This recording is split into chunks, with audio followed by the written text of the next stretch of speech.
So we're going to cover off the history of project management. This is part one of a series.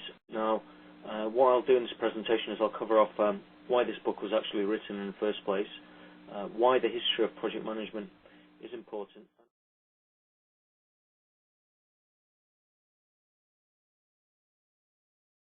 The book itself really was written because there's nothing out there in terms of project management history.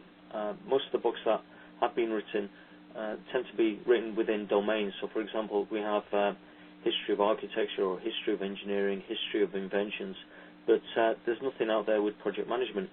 There's also a lot of misperceptions about project management, which is one of the things that we want to sort of help start to set right. And one of the misperceptions is that project management was initiated and involved in the 20th century. There's basically a school of thought that project management really started with Henry Gantt and the work he did with his charts and so on. Again,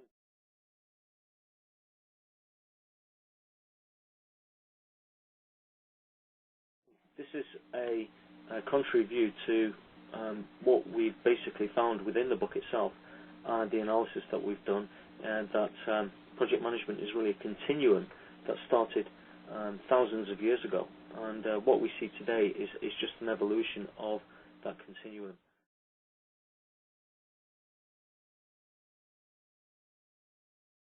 There's a lot of misperceptions out there. I constantly read these misperceptions. For example, scope management. Read recently, author wrote about scope management not being recognized until the 18th century. Again, I would challenge that. I don't think you could run any kind of project without a good understanding of scope management. So there is definitely an interest within the project management community for more information and linkages back. That'll take us back in time to these previous projects and see if we can pick up lessons from these.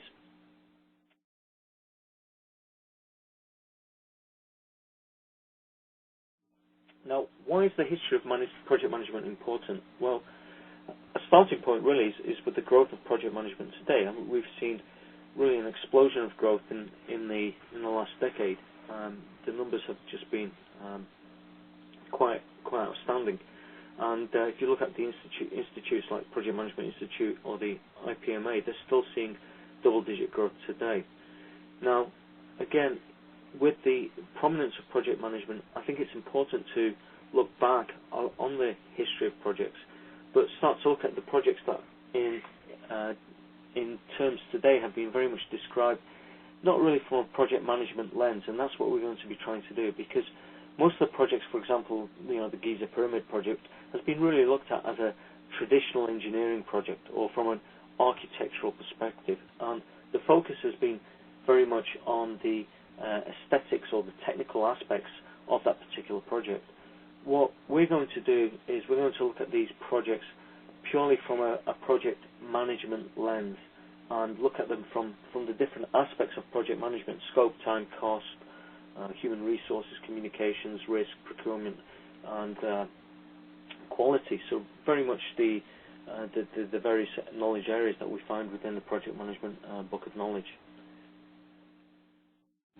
If we look at the evolution of project management, one of the things that we do see is that the new techniques come along, but most of the practices within project management have remained fairly consistent. And what we find is that the technology changes somewhat, which opens up new opportunities.